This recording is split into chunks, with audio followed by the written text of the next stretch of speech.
Hey guys, welcome back, it's Ripe again. In today's video, a Karen mistakes a drill sergeant for an employee at Walmart. When she gets embarrassed, she ends up attacking his disabled son who is in a wheelchair. Here is what happened, let's dive right into the video. The first one starts like this. I am in the army and work as a drill sergeant training a lot of the new recruits. It can make the throat a little sore, but I like my job and I enjoy the fact that it means I can stay close to my family. I have a wife and one son who is 15 years old and loves it when he can spend some one-on-one time with me. For him, it does not matter what we are doing, he just loves being around me. With my son, it's obvious to anybody looking at him that he is disabled. He is in a wheelchair and has braces to keep his legs straight. I have zero shame though and will gladly show him off. We have other people working on the base that talk about their kids playing baseball or even enlisting, and for me I'm right there showing pictures of my kid being able to blow out his birthday candles or use a spoon to feed himself. I'm also very protective of my kid, and anybody that wants to talk crap has to answer to me. Ask any recruit and they will tell you that I'm the last person they want to piss off. I can scream so hard my face turns purple and they are too scared to blink without my permission. I leave that at work though, and in real life I'm a typical person. One day I was with my son going to Walmart because he needed some new clothes. I don't know what it is about Walmart specifically, but my son loves it there. I don't know if it's the snack aisle or the toys, but he could spend all day at a Walmart. I mentioned how he looks before, just so it can be clear that he does not look like any kind of employee. That did not stop a Karen from thinking that my son and I both worked at Walmart and had to help her. I am naming her Karen because if the shoe fits. Karen, excuse me, I need help finding the bedding. You two have just been standing around doing nothing for quite some time. Me, I don't know where the bedding is. Karen, well, aren't you two just the laziest employees I've ever seen? Standing around doing nothing and getting away with it because of how that one looks. She then starts to address my son directly. Karen, you think that sitting in a chair means that you don't have to do your job, huh? Go and find me the bed sheets I need. Or are you gonna pretend that you are deaf as well? Me, he cannot get you anything, and we don't. Karen, he will, and I'm sick of people like him trying to get away with not working because they are just lazy. And you using him like a shield to not work either. You're the type of people that disgust me, and I promise I'll be telling the manager about you before you leave. You horrible little creature. She then actually slapped my disabled son and I lost it. I went back into work mode and got right into her face, screaming at her, telling her that I didn't work there and she just assaulted the son of a United States Army sergeant. I was threatening her with things I couldn't actually do, but also things I could do, like press charges and make sure she was put behind bars. Her reaction to this was attempting to raise her hands and hit me as well. I was too fast and caught her mid-punch and smashed her into the ground. My screaming as well as my son crying got plenty of attention and witnesses to seeing her swinging at me. I don't know how hard I threw her down, but it must have been pretty hard because it made her dazed and stop talking. Management came running over and they called the police asking what happened.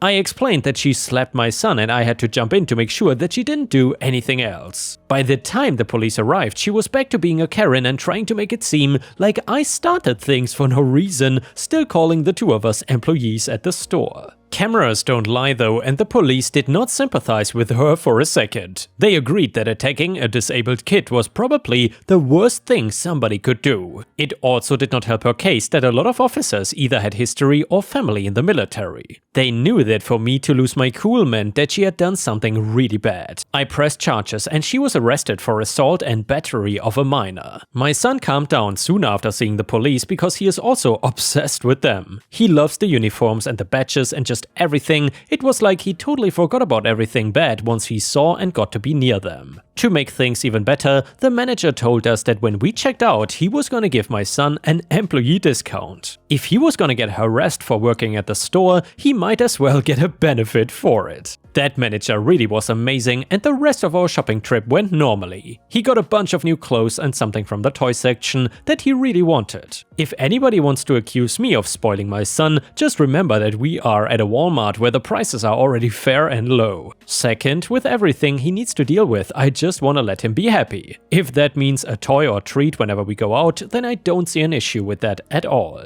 Going back to Karen, I got notified a week later that my statement at the scene was enough and I didn't need to give in anything further towards the case. Then later I got another update that she was found guilty and sent to jail. It turns out that she was a repeat offender and always assumes disabled people at the store were just working there. I guess in her mind, if you are disabled, you cannot go out and shop for some unknown reason. I'm honestly just glad that the whole thing did not deter my son's love for Walmart, because he still constantly asks to go there even when we don't need anything. And I guess OP's son just needs his Karen fix. Maybe he also enjoys these Reddit stories. Anyway, and I will admit that on days off I've taken him to Walmart for no other reason than to just walk around so he can look at everything and be happy. He is now also friends with the manager and gets really excited whenever we run into him on our trips. He always asks my son how his favorite employee is doing with a wink, and we have a good laugh about the whole thing. Being able to relax with my son is probably the best break from my job I could ever ask for. Aside from Karen, I never had to use my drill sergeant voice in public either, but to defend my son, I would not hesitate to do anything I had, no matter the cost. And yeah, Ripe Stars, you don't even need to be a Reddit story veteran to know that you never mess with the son or the daughter or whatever of a drill sergeant. That is just pure stupidity, but then again, what can you expect of these Karens? Either way, the next one is a neighbor's story. So I live next door to an apartment building, and where their parking lot ends and my driveway starts, there are concrete slabs to show where one ends and the other one starts. I even have a sign at the end of the driveway saying private parking, not apartment parking. There is lots of room for all tenants and their visitors, so they don't need to park on my property at all. I called the apartment building landlord and complained a few times because people are parking in my yard. He said he has signs all around the building where people can park, visitor parking and tenant parking, which he does. He said if they park on my property to call a tow company. Well, I woke up one morning to go to work and couldn't get out because some jack mule had parked in my driveway. I called a towing company from a totally different city about 3 hours away. I could not wait for them because of work, but asked if they would call when they were all hooked up and I will come home to make sure it is done. I only lived 5 minutes from work and my boss allowed me to go take care of this. When I got home, the car was already loaded onto a flatbed and was just pulling out when the owner of the car came running out, hollering for the truck to stop. He didn't though, and then the guy looked at me and was very hostile and said, "This is all your fault. You will be paying to get my car back." I just laughed at him and pointed at my sign saying no parking or vehicle will be towed at owner's expense. I had already called the police as well to see if I could do it legally, and they told me since I have had signage up for over a year that nothing can be done against me. I told the guy where he can get his car back and was pissed to say the least. I backed out and went back to work. After work, the landlord came to see me. He said the guy tried to complain to him, telling him it will either be one of us or both, but someone will be paying to get his car back. He was told the tow charge alone was around $800 because of the distance and $150 a day storage until it is picked up.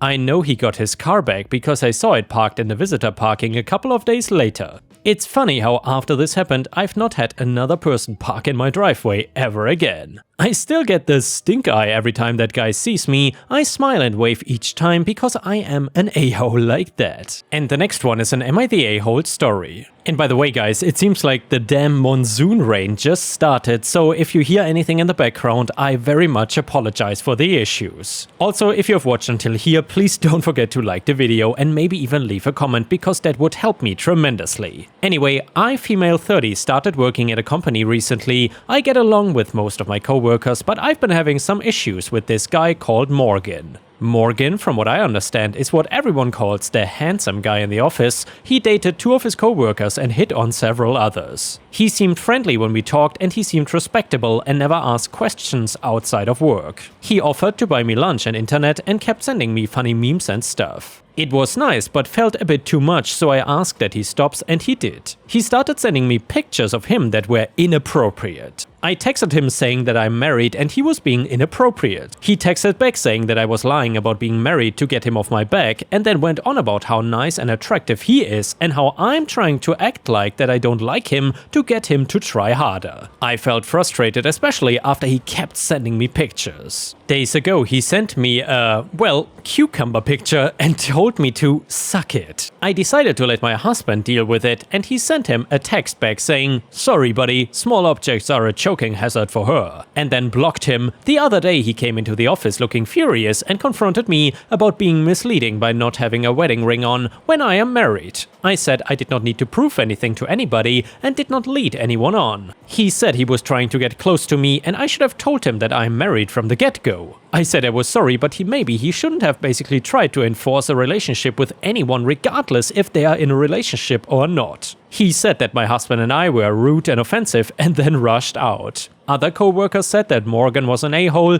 but I too bear the blame for having my wedding ring on and being somewhat misleading. I said I don't think I owe anyone an explanation and refused to apologize for what happened just to keep the peace in the office. Am I the a-hole really for not wearing my wedding ring? And yeah, Ripe stars, OP is obviously not the a-hole here. The clear a-hole is this stupid coworker. And honestly, if I was OP, I would certainly instantly go to HR and tell them about what happened. Sending these inappropriate pictures to coworkers or people in general is just not okay. However, if it happens in a professional environment like this, it is even worse. How can anyone think this is okay? Anyway, a user in the comments said, not the a-hole, and make a beeline for HR. You would be the a-hole if you did not report him now, so he cannot do it to anyone else in the office. Comment number 2, this is stalking and sexual harassment. You need to report him to HR and tell him that you'll take it to police if he doesn't leave you alone. Comment number 3, not the a-hole, and it's no one's responsibility to wear a wedding ring. That's preposterous, he was harassing you. Take every single picture and message and give them to HR. And the next one is a bonus story from r/nuclear revenge.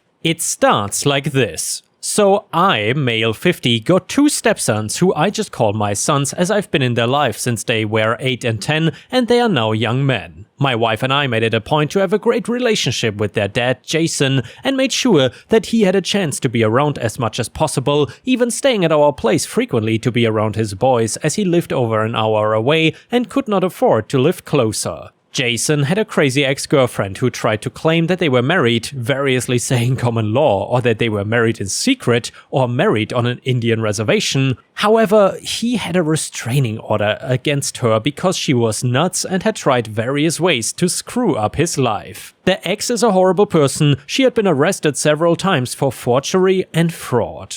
She and Jason had a fiery relationship, but he had it in his head that he should make it work as he did like her daughters and grandson. But the ex got him sent to prison for violating his probation when he left the country to go to his mom's funeral and had not filed an appropriate form. To be honest, I'm being a little unclear on this part, but she played a major role in it. After he got out several months later, she wanted him back and he was not having it. He made a clean break, moved to a new town, but she continued to harass him, thus leading to the restraining order. She would send texts to people pretending to be police investigating, saying that he was drunk driving or taking drugs or pretending to be friends and family to spread rumors and hurt him. She even sent texts to my kids from burner phones pretending to be other family or friends, saying awful things about their dad. Jason died unexpectedly of a heart attack and it was a shock to all of us. He was finally living in peace, had great relationships with friends and his sons and was the happiest he had ever been. He did not have much. He lived in a single white trailer a friend had let him stay in for free, some boxes of tools, old comics, video games, D&D books and modules, mementos from his times in the Marines and an old 2009 pickup, which on several occasions he had promised my oldest son, let's call him Paul. Jason did not have a will, and my wife became the executor of the estate because at the time of death, both the sons were minors and sole heirs. We packed up the things out of Jason's trailer and took the truck which had Jason's name on the title, but had to wait for the death certificate to retitle it in Paul's name. But the ex called Jason's sister demanding the truck, saying it was hers and posting on Facebook that she was reporting it as stolen, etc., which really pissed me off. After we got the death certificate, we went to the DMV and found out that she had stolen the title to the truck by forgery, saying she was the only heir and we couldn't transfer the title. My son was driving around with a packet documenting everything in case he was pulled over for driving a stolen vehicle. We had to get a lawyer and start a special process that took several months before a director at the DMV fixed it, and we were able to title the truck with the ex continuing to threaten and cause problems and made everyone miserable and cost us several thousand in legal fees. Early last year we got through probate court and the ex never showed, in spite of saying that she was the wife and sole heir. The court declared the boys as the sole heirs and my wife as the executor of the estate in their names. Instead of showing up, the ex sent an email to the court saying that she couldn't make it because of work, she doesn't have a job, and that Jason was never around his kids. He did not miss a single high school football game home or away and never missed a home track meet, and that they were just leeching off his SSI for the back child support. She went on with a bunch of other non-relevant crap just to trash my wife and sons and pretty much said it didn't matter what the judge said, that she should get everything. During this time we found out that Jason's name was on the deed of the ex's house. In order to get a reduction in property taxes because of Jason's disabled veteran status, she had filed papers to put him on the deed but not the mortgage. If she had just left my kids alone, we would have let it go, but she had pushed principal beyond the point of denial. So we filed suit for half the house, property is worth about 380k, we went to court, ordered mediation, and she rejected a mediated settlement of a fraction of the value, which we would have taken. In April, her lawyer dropped her, and so she got a continuance on the first hearing. She then claimed that she had found a will from Jason designating her as sole heir, in addition to another signed paper that she found as a quitclaim deed from Jason for the house. I did wonder if it was this or her not paying him which caused him to drop her. She was going to go back to probate court to reopen, or maybe appeal, probate, and needed time for that, which the judge granted. On Tuesday, finally went to court on the deed to the house and she no-showed. The judge had inquiries to the probate court and she never filed any papers. The trial lasted less than 10 minutes as the judge recorded the facts and awarded the estate half the property. They will empanel 3 lawyers to determine how the property will be sold, and she is going to lose her house and for the first time in her miserable life face the consequences of her actions. And yeah, Ripe stars, if you want to hear more nuclear revenge stories, then please let me know in the comments because I care a lot about your feedback. In the end, I don't really want to read stuff that you don't care about, because honestly, I am here to please. Either way, the next one is an I don't work here lady story. So my best friend is finally getting married. As the best man, I am way far behind on things such as getting my own formal wear tailored, as I've lost a ton of weight over the past year. Also being Valentine's Day, the wife and I decided to go to the appointment at the local shop together before grabbing some wings and beers for happy hour. As I am standing in the mini funhouse of mirrors with what appears to be a 270-year-old Asian lady controlling my every move, only saying no no no anytime I even shift my weight, I hear a man, roughly 6 foot tall, 200 pounds, saying excuse me over and over again. Assuming he is looking for another member of the staff, the 3 of us ignore him entirely. Finally, after the 3rd or 4th excuse me, the guy screams, "Are you effing deaf?" as he grabs my wife's arm and spins her around violently. Now my wife is 5 foot tall and about 105 pounds. However, being the daughter of a retired USAF colonel and current agent of the Alphabet Gang and retired Navy lieutenant herself, my wife has years of training in a few schools of martial arts such as Krav Maga and Taekwondo. As this man spun her around and towered over her, she elbowed him in the diaphragm and firm but gently pushed him back away from her while stating, "I don't work here and keep your hands off of me." Having God knows how many needles and such all throughout my inner thigh and nether regions, I was not really able to move, so I did the next best thing and attempted to tell the guy to F off and leave my wife alone. Before I could get the words out, however, old boy had decided to charge my wife in a full fighting stance. With nothing else ready to do, the wife took a half step back into a stance I'm used to seeing on Saturday mornings as I meander into the basement with a cup of coffee. As the dude draws back a punch, leaning all of his weight into it, the wife spins, and as she comes back around, the Doc Marten she's wearing connects with the side of the guy's face, full tread pattern. Unlike in the movies, he didn't go flying through the air spinning, his trajectory immediately changed to that of a crashing airplane. Fully unconscious, the dude turned into one of those circular racks of clothing, almost completely disappearing inside. Finally, another member of staff comes running, saying the police are on their way. It took about 3 minutes for the police to arrive, and as they walked in, the dude was just finding his way out of the tangle of expensive dress clothes I thought would be his tomb. With statements from myself, the 2 staff, and finally cameras, the dude not only found himself with a shattered orbital and a few broken teeth, but he was handcuffed to the gurney as they loaded him into an ambulance. I swear, I cannot take her anywhere. And with this, we have reached the end of the video. However, if you cannot get enough of my content, please check out my endless playlist, where you can find thousands of hours of content. In addition, please don't forget to subscribe to my channel to not miss any of my daily uploads. Thank you so much in advance, and I hope to see you again tomorrow.